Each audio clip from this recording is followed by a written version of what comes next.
So excited today, we've got a chap called Alex coming over. He lives on a boat in the Southern Marina and he's a marine electrician, and he's going to give me a hand trying to get some of these jobs we need to get signed off before we can go sailing finished. Some of you may be wondering what happened to Ben, which we are also wondering what happened to Ben. He was like the best tradesman I've ever had on this project, or probably almost any project. He's been fantastic, communicated well, was a reasonable price, was always prompt and on time, really lovely bloke, worked hard, solved problems, and then we've just not heard from him. It's absolutely bizarre. It's been almost 2 months now, and like to the extent that I just don't know what's gone wrong, what's happened. So yeah, we have checked the obituaries as well, we're that worried, but haven't seen anything, so hopefully everything's alright.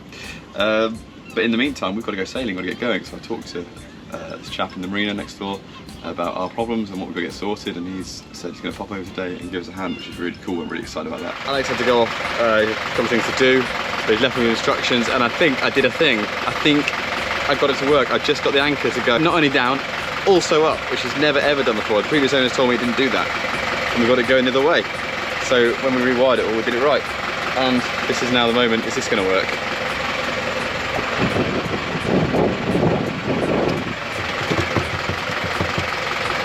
Shabam wazza! Oh man. Right, I don't know much about electricing, but I'm pleased we've solved that. There are wires going everywhere. Like, this place is an absolute mess. Man, I'm so pleased. A couple of hours ago I was getting really worried about this. We've got so many jobs to do before we can go sailing, and if the anchor's not working and the bow thrust's not working, and Alex came and had a look at some of the Victron stuff, and he feels like that's not within his easy to do remit, which is fair enough, to be honest with him, and that's wicked. But yeah, so we're going to need to find somebody who can come and help with that still. But his little bit of prod this morning, showing me what to look for, help, and left me with a task to do. Yeah, I'm really thrilled to have got this working. Check this out, ready? Down. Hee. Yes. So yeah, Cal and the kids are coming back soon, and this is the challenge we have, right? So I've got to get this place. I mean, I've literally been everywhere in the boat. I had to get access to all this, which meant our pile of stuff that's neatly dumped in there had to be sorted. Had to get access to all this. Everything had to come out. Yes, everywhere in the whole boat. It's now dumping ground. Everything had to come out of this. These are the fancy floorboards eventually going to put down. They're stored under there. So I get access to my battery, 12-volt batteries. And then Tilly's bed had to come up, so everything outside, inside the bed had to come out. To get anchor into the anchor locker beyond. I'm going to give myself a quarter an hour now, get this place back ship shape. Say what now? And then I've got to put the final coat of lacquer on the back deck, and then the back deck's done. Boom! And Kelvin and Stoney are coming tomorrow. So we're going to have a day of fixings on the back deck. Yes! Check out the growth on our dinghy. That's been in the water as long as Esperance has. So we know that Esperance probably looks pretty similar. It was what, 2 months, 6 weeks? But what's really sad about this, and one of the reasons we're not that keen on going swimming in the River Itchen, is the amount of this. You see these little white balls? They are unfortunately all from a plastic factory, and they are all polystyrene little foam balls, and the river is covered in them. It's pretty gross. It's really sad. In fact, I think the council's aware, and the council has told the offending company to tidy up their act, but I think we'll write a letter about it, because it's awful. I mean, literally everything that goes in the water, you can see them floating around all the time. Comes out, there's so much debris floating in this river. I am super excited. I've got everyone's favourite CT teacher back. Stoney's here, and I've got him straight working. We gave him a cup of tea, and he showed it. Very nice cup of tea, and he showed us this guitar he's made, and we approve. It's very cool. And now he put it to work in the baking hot sun. This is the moment of truth where we find out whether or not I mastered it correctly, whether I painted it correctly, whether it looks good. This job, the big reveal, was so satisfying that everybody wanted to get involved.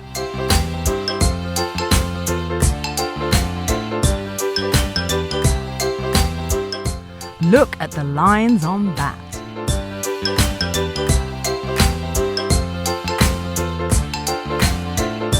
It was definitely worth the 11 hours Hugh spent taping it up.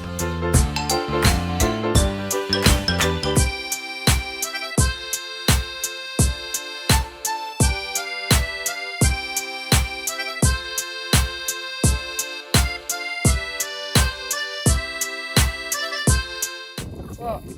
I forgot to do a radius there. Oh, you missed a bit. I've missed one of the radiuses. Oh well, that's for prosperity. That's prosperity. Oh, that's the only radius I've missed on the whole boat. Oh, what a vodka. Oh man, and I've got this on film as well. Yeah. This is our middle child. She's only 7, but she is the best dinghy driver in the family. Whenever I need to go anywhere, I get her to drive. It's not raining very much, is it, Tills? No, but it used to be like raining. We used to be showering, but now it's just spitting.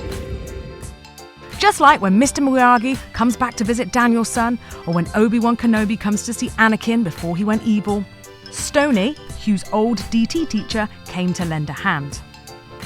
And what are they doing? Well, I'm not actually sure, because for some reason the sound didn't come out on the GoPro. So I've montaged the silent footage together and I'll do the best I can. Hugh appears to be attacking the Hoover with a knife. They've attached the Hoover to something and they're moving it along.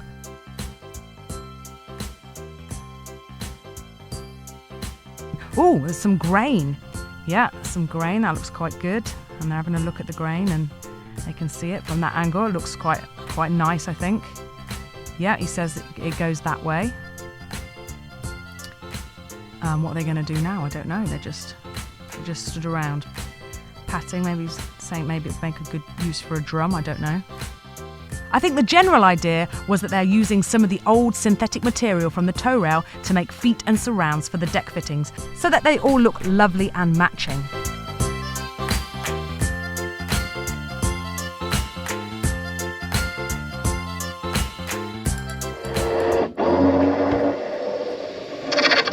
So Stoney and I are bolting down the stern seating. Something I've been worried about for a while is making sure it's really secure. Actually, this was just screwed into the tow rail. The tow rail was bolted into the fiberglass, and everything, all the stanchions, all the seating and everything, pushbit, pulpit, was all just screwed in to the teak. But this PVC tow rail is not as structural, so on each of the stanchions we're going to put one bolt going through, so we can, tighten it up, get it really secure. Some of those are trickier than others, but these ones are fairly straightforward because, as you just saw, Stoney's drilling straight through, and it's hopefully going to come straight through the other side. Spot on! Winner! A few hours later and it was job done. So Kelvin's taking the kids out for the day. It's just me and Kel all day on our own. Yeah, having some exciting, fun mum and dad time. Yeah, What are you doing, Kel? I'm going to get all the washing washed and put away. She's going to wash everything in the whole house that could be washed. She's going to wash it. And me, I'm supposed to be doing deck stuff, but I just want to get inside and have a bit of a break. And also, I'm just making myself a proper little desk area set up. All my speakers and all those bits and pieces are all going to be just... It's a temporary fix, because eventually, next year, I quite like the idea of rearranging this room, like I've done a lot with the rest of the boat. But for now, I need something for the next few months. So I'm just going to whip up. And I say months, it'll be at least a year, won't it? So I'm just whipping up. Going to have all my speakers and all my computer and everything, the screen all completely locked in place, and then there's going to be a bit here that just folds up and it all just disappears and self-stores when we go sailing, and then I can just fold it down and get working again. It's a bit of work to do securing it all for the final stuff, but I'm pretty pleased with that. Like, I just want to put a bit of fixings on the things from behind just so it can really take any weather, and that's cool. It's actually a nice space. Oh, and the printer's also locked in position. It's a nice space that I can actually do some work in. This is what the kids made whilst they were with Kelvin at Creaturama on the Isle of Wight.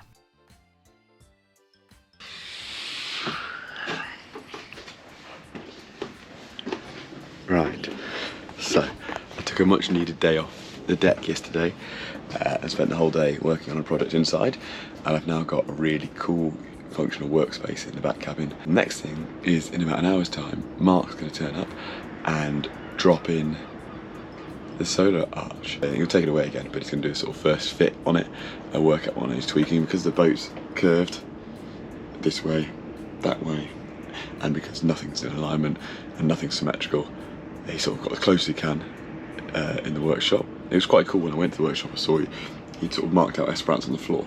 He was flat on the floor and sort of measured everything up and actually templated the shape of Esperanza's stern. But he's going to bring it along today with one of his guys, drop it on the boat and see how well it fits, and then you can take it back to the workshop and do all some more, change the tacks into proper welds, which is really cool. However, before we can do that, I've got to do one little bit of prep, so let me go and show you. Right, so the 4 feet for the solar arch are going to have to drop through the bench. We've already done this cutout, so we know that's going to go exactly there. And so once that's full of a tube, you're never really going to see it, it's going to be fine. You can't sit there anywhere. It's this. And we are now going to put another hole here, because we're not exactly sure how this is going to go in. I'm going to look at removing those 3 screws. That's what I've got to do now. That was remarkably easy. I just pulled the first one straight off. I've got 5 more to do. What are the chances they're all going to be that easy? What do you reckon? It is Esperance, but I've allowed myself an hour to do this job, and that took 2 seconds. Less time than it took for me to tell you how long it took. So here's a lesson in stupidity. Turns out all of these plugs with the screws underneath are not screws, they're bolts, and they're bolted from underneath, which means I didn't need to remove those beautiful old teak plugs at all. So after an hour of faffing, turns out it's not an easy job. I've got 1 screw up, and they're not bolted through, they are screws, they're separate, the bolts are below. That one I can't get to move, that one I can't get to move, here, and on the other side there's 5 of them. So what's Kelly telling me to do? Do a Paul Elliott on it. That's what I'm telling you to Kelly's do. dad. He's got a different way of working than I have. Remember when we... He wouldn't have been there an hour later, would he? My mum had gone out, he'd been given the task of hoovering, so he's started to hoover the bedrooms upstairs and then quickly gave up and instead just ripped all the carpets up, all the carpets up. Entire house. And that was 6 years ago and they've not replaced him yet. He just took every carpet up and went, I just can't be asked to clean this. We can have floorboards. Yeah, so I'm just telling him now that he should just do a Paul Elliott. Well, I sort of did that before when I had to cut this out. I was trying to avoid, because I was hoping to have a really seamless little cut that just went around the leg. But this is what it is, right? You can always, one day in the future, sort it out, but I won't. Anyway, Esperance is full of these little stories. He did do it, and the solar arch arrived for its first fitting.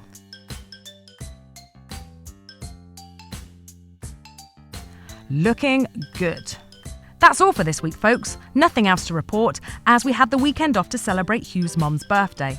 Don't forget to like and subscribe, and we'll see you next week.